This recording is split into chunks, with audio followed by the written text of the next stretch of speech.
Yan. Hello guys. Nakita na ba kayo ng manok na ang normal na manok apat lang talaga yung kuko. Ano ba to? Paa.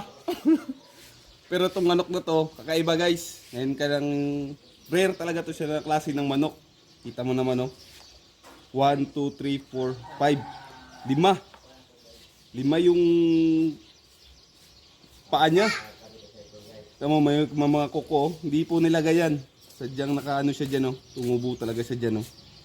Kita nyo naman, totoo po yan, ha. Totoong kuko po yan. Bisayang Bisaya, guys.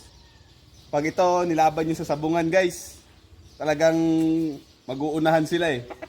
Pero pag nakita nila to, guys, matatakot sila. Kasi, sinyalis yan, eh, na magaling yung manok. Bisayang Bisaya, guys, ha. Yan. Pero ito talaga yung pinaka-rare dyan, eh. Yan, okay. Bye-bye.